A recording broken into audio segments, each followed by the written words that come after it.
Business et la Tribune présentent le 18-19 d'Edwige Chevrillon. Vous êtes bien dans le 18-19. Mon invité, c'est quelqu'un qui est rare dans les médias, je vous le disais. C'est Olivier Sadran. Il est président de Newrest, l'un des leaders mondiaux de la restauration. Bonsoir, Olivier Sadran. Bonsoir, Edwige. Merci d'être venu ici. Vous avez quitté votre ville préférée, la ville de Toulouse. Absolument. Si je dis ça, c'est parce que vous avez été président pendant très longtemps du Football Club de Toulouse. 19 ans. 19 ans, de 2001 à 2020. Et puis là, vous êtes encore actionnaire. On en dira un mot, vous savez bien. Ici, on est juste à côté des studios d'RMC. On aime bien parler football. Avec plaisir. Pour l'instant, on va parler évidemment de Newrest. C'est une incroyable aventure que vous avez créée. C'était en 1996. Vous en avez fait un des leaders mondiaux de la restauration, je le disais, notamment dans l'aérien. Vous avez un exercice décalé 2024-2025 avec une croissance de 33%. Absolument. Et notamment 75% dans l'international. Vous nous direz pourquoi. Avant, je voudrais juste quand même vous poser deux questions d'actualité que vous suivez, bien sûr. Vous avez vu que le Brandt, qui est quand même un nom mythique de l'industrie française, va être liquidé. Est-ce que ça veut dire que le Made in France est impossible, en fait ? C'est triste. Et surtout, ça met dans la panade de nombreux salariés. Non, ça ne veut pas dire que le Made in France est impossible, ça veut juste dire que le monde est ouvert. Et que dans tous les cas de figure, la France ne peut pas faire son Made in France toute seule, sans tenir compte de ce qui se passe dans le monde. C'est surtout ça que ça veut dire. Brandt, c'est une marque qui est mythique. Je n'ai pas le sentiment qu'elle a commis des erreurs technologiques majeures. Ses produits sont toujours d'actualité, de grande consommation. Et donc, elle est en concurrence directe avec des produits, principalement de Turquie dans ce domaine-là, et elle n'a pas pu faire face. Donc je pense que ça doit interroger nos politiques sur le fait que la France n'est pas seule avec elle-même, et elle est dans un monde qui est ouvert, n'en déplaise à beaucoup. Vous produisez un peu partout, notamment vos fameux plateaux repas. Vous en produisez, alors vous avez un spot près de Paris pour la SNCF ? Absolument. Alors nous, on a une chance extraordinaire si on compare à Brandt, c'est que dans chacun des pays où nous sommes présents, 53, finalement, on n'exporte pas. Donc, si le pays n'est pas compétitif par rapport à un certain nombre de règles, finalement, nos concurrents doivent travailler avec les mêmes règles. Ceci étant, à un instant T, la non-compétitivité peut jouer aussi sur l'attractivité du pays et influer sur notre croissance à l'intérieur de ces pays. Olivier Sadran, encore une autre question. Je ne sais pas si vous avez vu ce 18e baromètre Palatine ETI qui est avec le METI et qui montre quand même, c'est un peu une des premières fois que cette fin d'année s'annonce difficile, que le baromètre montre qu'il y a des signes inquiétants, que la situation se dégrade pour les ETI. Là, on est toujours en France. Est-ce que vous observez ça ? Parce que 61 000 collaborateurs, pas qu'en France bien sûr, 3,4 milliards, un tout petit peu moins de chiffre d'affaires. Est-ce que c'est quelque chose est-ce que vous ressentez ça ? Est-ce que vous êtes inquiet pour des entreprises de votre taille, des entreprises françaises ? Alors oui, je le ressens. Oui, je suis très inquiet pour mon pays au sens économique du terme. Et oui, on est en train progressivement d'avoir le contre-coup du Covid. Je crois qu'il y a 69 000 entreprises qui ont déposé leur bilan. On commence à atteindre des chiffres supérieurs à ce qu'ils étaient avant le Covid. Oui, c'est inquiétant parce que ça veut dire qu'on perd notre compétitivité et qu'à un moment donné, le cercle vertueux d'économie, perte de compétitivité, pas vertueux, mais malheureusement dramatique de l'économie, perte de compétitivité, chômage, déclassement va se mettre en route. Mais est-ce que là, par exemple, alors c'est vrai que vous avez des chiffres 2024-2025, donc l'instabilité politique, enfin vous direz, on la connaît depuis la dissolution en 2024, mais est-ce que là, avec ce qui se passe, on va voter, pas voter, est-ce que vous le ressentez ou en fait pas du tout dans vos secteurs qui sont l'aérien, d'autres secteurs, on va en dire un mot. Enfin, vous restez quand même... Alors, oui, je le ressens, mais de façon tout à fait mesurée. Marginale. D'abord parce que seulement un peu moins d'un tiers de notre chiffre d'affaires, 900 millions d'euros, est fait en France. Ensuite, parce que la compétitivité s'exerce avec les mêmes règles entre les acteurs sur le territoire français. Mais oui, on commence à ressentir moins de passagers, on commence à ressentir moins de pouvoir d'achat dans les trains, on commence à ressentir de façon assez générale que le pays ralentit, que les gens sont inquiets. Ouais. Bon, j'ai envie de faire un petit peu d'humour noir, pardonnez-moi Olivier Sadran, mais s'il y a moins de consommation dans les trains, c'est peut-être que vos plateaux repas sont pas complètement à la hauteur de ce qu'on peut attendre. Oh non, je suis pas en termes de du tout d'accord. dégustation Non. et de prix. Allez, notre Coca-Cola, il est très frais et très bon, pour pas citer une marque, donc c'est le même qu'il y a quelques mois. Et non, on sent une baisse de la consommation, très clairement. D'accord, mais votre plateau repas? Les plateaux repas dans les trains pour la SNCF démarrent pour la première fois le 8 janvier de cette année. D'accord, donc vous n'êtes pas responsable. Alors je pourrais vous dire. Là, un point pour vous, un but pour vous, puisque je le disais, vous avez été dans le football pendant longtemps et vous êtes encore. En 2 mots, Newrest, c'est quoi? Parce que là, c'est vraiment une année charnière. Vous avez fait des acquisitions très importantes, notamment avec Compass au Brésil puis en Amérique latine. Dites-nous en 2 mots, puisque en fait, vous parlez très très peu, Olivier Sadran. Je ne peux pas vous citer Newrest en 2 mots. C'est d'abord une très belle histoire française qui prouve que c'est possible de faire de très belles entreprises en France.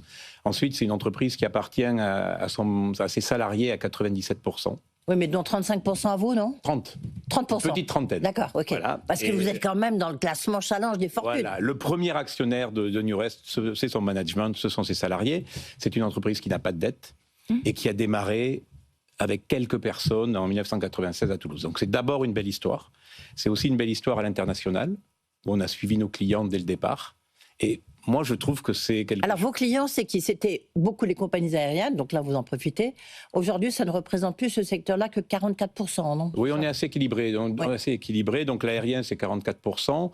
La restauration collective, les bases de vie pétrolières, minières, c'est à peu près aussi 43-44%. Parce que vous allez dans des endroits incroyables. Oui, c'est fantastique à faire. Racontez-nous. Écoutez, on est très présent en Amérique du Sud. Oui, mais sur quoi? Sur des plateformes, sur quoi? Sur les plateformes, mais surtout sur les mines. Et en restauration collective, on est présent dans des pays un peu, pas atypiques, mais exotiques, tels que la Bolivie. On a une des plus grosses mines sur le désert d'Uyuni en Bolivie. Et donc là-bas, les mineurs, vous leur apportez des plateaux Et là-bas, on participe à la vie collective des mines, au bien-être, à la sécurité. On apporte non seulement la partie alimentaire, mais aussi toute l'hospitality. L'hébergement, le cleaning des vêtements, le traitement de l'eau, le traitement des déchets. Dans certains endroits, on va jusqu'à faire une partie du médical. Donc, c'est des métiers qui sont très intéressants. On a la chance aussi de vivre autour des communautés, que ce soit en Afrique ou en Amérique du Sud, de travailler avec ces communautés pour progresser, pour avoir des plans de circuits courts. Non, c'est vraiment très intéressant. Et surtout, Newrest, c'est un peu plus de 90 nationalités. Et ça, moi, j'aime beaucoup. Où est-ce que vous, que ce soit en Bolivie ou en France, d'abord, peut-être commençons par la France, où est-ce que vous produisez vos plateaux repas? Alors, on produit sur les aéroports, on a chaque fois des unités de production dédiées. Ouais. Donc, chaque aéroport est un lieu de fabrication. On produit aussi beaucoup... Avec des produits locaux, parce que justement, vous savez, vous entendez avec moi tout ce qui se passe autour des grandes surfaces. Est-ce que vous, à votre manière, c'est ce que vous faites? Alors, c'est ce que l'on fait avec des produits locaux, avec l'intégration d'un certain nombre de sourcing d'agriculteurs qui sont dans les régions, qui travaillent avec nous pour les écoles et autres. Et puis aussi, on a participé cette année, on a eu un plan d'investissement de plus de 106 millions d'euros, ce qui est quand même conséquent. Et pour la plus grande partie, ça a permis de rénover un certain nombre de nos unités, notamment en Espagne, notamment en France, et donc de participer à réduire notre empreinte carbone. Et pour nous, c'est très important. Qu'est-ce qui fait un peu les racines de votre succès, vous pensez? On dit que, alors c'est votre métier, mais quand j'ai lu évidemment pas mal de choses sur vous, on dit que vous êtes un centimier. C'est-à-dire que vraiment, vous grattez centime par centime. Donc oui, vous êtes... C'est sans doute une image, c'est sans doute un petit peu dépassé. Ce que je crois aujourd'hui, ce qui fait notre force, c'est d'abord nos salariés, la détention du capital, le fait qu'on ait investi maintenant, il y a près d'une dizaine d'années, dans de la data, dans la digitalisation, dans la robotisation de nos unités dédiées au train et à l'aérien, et que là-dessus, on a une avance conséquente. C'est sans doute ça qui fait notre particularité. Le fait aussi que... Vous avez combien de personnes en France? 8 000 à peu près, sur 63 000 dans le monde.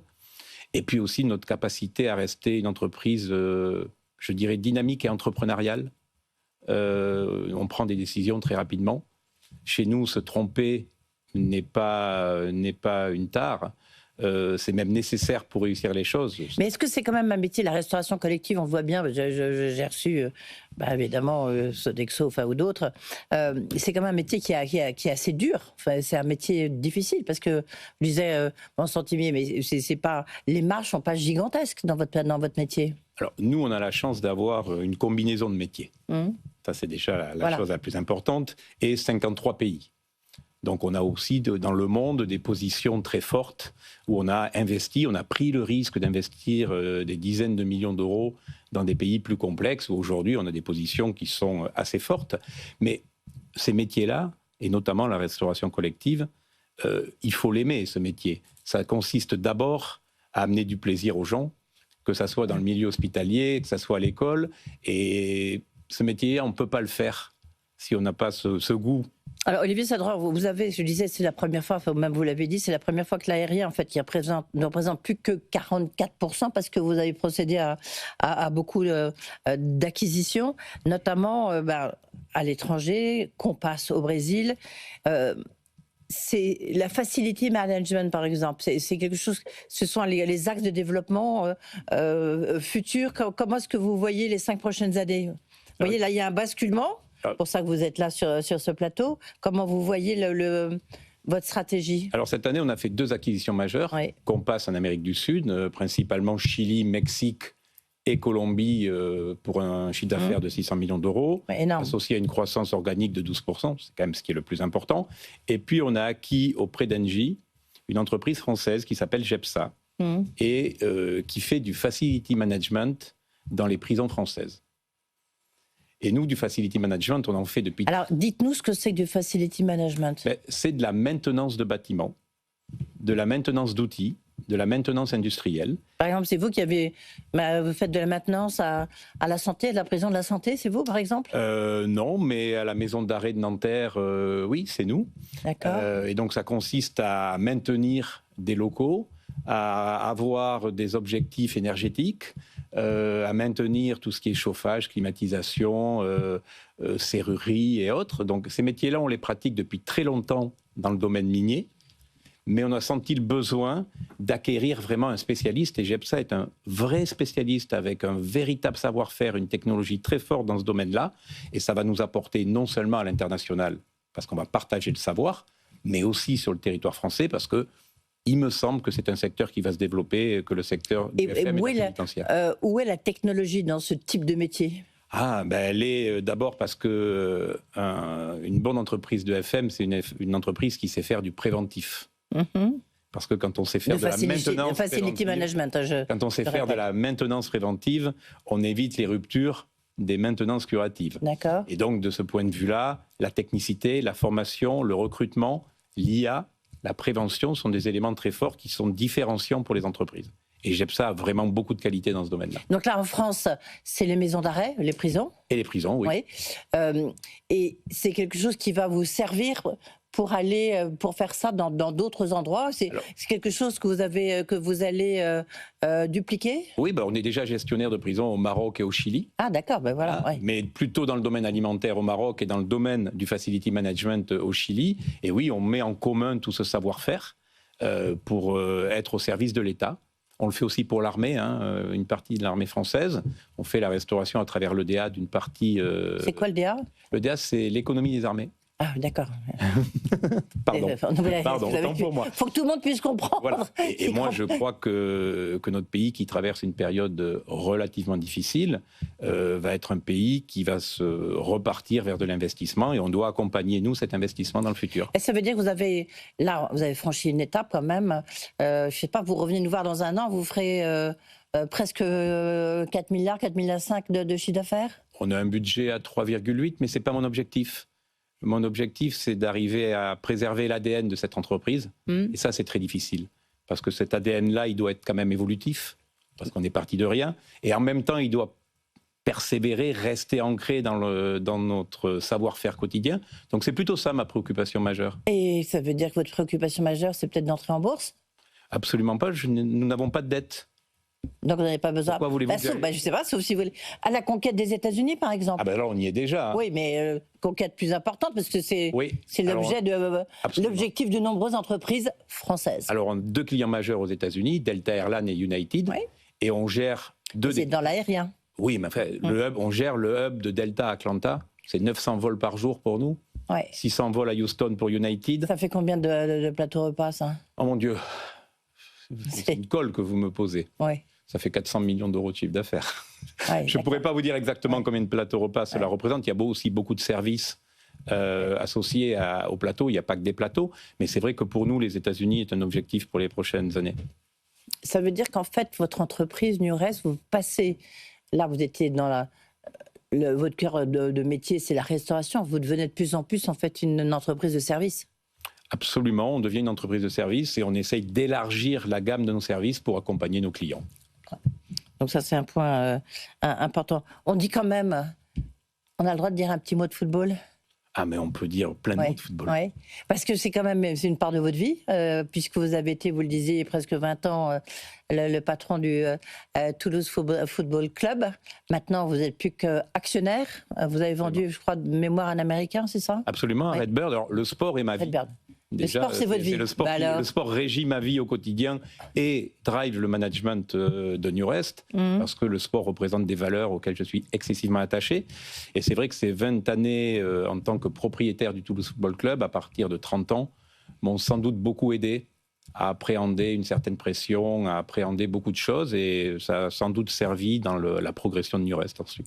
Et là, vous avez tenu chez le confrère des RMC, c'était il y a quelques temps, mais j'imagine que le propos reste identique. Vous avez été très critique vis-à-vis de la LFP, de la Ligue française de football. Ne vous inquiétez pas, vous n'êtes pas le seul. Hein. Je vais vous rassurer. Qu'est-ce qu'il faudrait pour que ça change, pour que ça bouge? Déjà, je pense qu'énormément d'erreurs ont été faites. Et que, vous savez, il faut 100 ans pour qu'un arbre se construise. Il faut 5 minutes pour le couper à la tronçonneuse. Donc, je pense que le foot français va avoir beaucoup de mal à reconquérir une certaine confiance de la part des diffuseurs. Ça, c'est le premier point. Et puis après, c'est ça la tronçonneuse, c'est le fait d'avoir rompu avec Canal, quoi. En partie, mais c'est aussi le fait d'avoir changé le profil, d'être passé sur un profil beaucoup plus unique, beaucoup plus médiatique, avec un président rémunéré, là où l'ancien président ne l'était pas. Il y a beaucoup de choses qu'on pourrait évoquer. Ceci dit, je ne veux pas passer pour quelqu'un qui pense que c'était mieux avant. Pour un vieux, vieux con, comme on dit, mais factuellement, on a un problème. Juste, factuellement, il y a un très gros problème. Ce qu'on peut dire, c'est qu'il y avait beaucoup d'actionnaires comme vous, c'est-à-dire les chefs d'entreprise qui détenaient ou qui détiennent encore des clubs de football. Maintenant, on voit que ce sont souvent des investisseurs américains. Enfin, c'est pas tout à fait la même logique. Oui, je pense qu'il y a 5-6 ans a été diffusé aux États-Unis de la part des boîtes de conseil le fait qu'investir en France, pays de formation, était un bon deal économique. Ceci dit, le sport européen, ce n'est pas le sport américain. Les ligues ne sont pas fermées. Alors c'est vrai que la France est un extraordinaire pays de formation. Pour faire de la vente de joueurs, c'est fantastique, mais pas que. Et donc je pense qu'en effet, beaucoup se sont fourvoyés. Et que c'est dommage parce que ça reste quand même un ciment social très fort. Le sport essentiel. Et le football encore plus. Et il faut arriver à garder un certain niveau. Et sans droit télé, je pense que 70%, 75% des clubs souffrent énormément. Et à un moment donné, il y a une initiative qui a été faite par Nicolas Taverneau, qu'on connaît bien ici, parce qu'il a présidé un temps notre groupe. Mais c'est, comme vous dites, c'est pas suffisant. Non, c'est pas suffisant. Et il faudra beaucoup de temps, je crois, pour reconquérir une certaine valeur ajoutée qui permette à tous les clubs moyens de vivre correctement. Votre prochain défi, c'est quoi? C'est la mairie de Toulouse? C'est comme Jean-Michel Aulas? Ah non, moi j'ai une vraie vision de mon pays, mais j'ai aucune envie de faire de la politique. Non, le prochain défi, c'est d'arriver à digérer les grosses acquisitions, croissance de 32%. Continuer à avoir une croissance organique, c'est le plus important à 2 chiffres. Et modifier notre ADN sans le perturber. Voilà, ce sont et puis satisfaire nos clients. J'ai la chance de n'avoir que peu de préoccupations. Mes clients, mes salariés et mes actionnaires, et les 2 derniers sont à peu près les mêmes. D'accord, ok. Merci beaucoup. Merci à vous. Pour revenir nous voir surtout. On voit que ça fait Voilà, vous avez beaucoup d'ambition pour votre entreprise et donc puis que ça a l'air de marcher, donc c'est important par les temps qui courent. Merci Olivier Sadran. C'est un vrai plaisir de le faire. Merci à vous. Merci. Au revoir. Le patron Nurès était donc notre invité.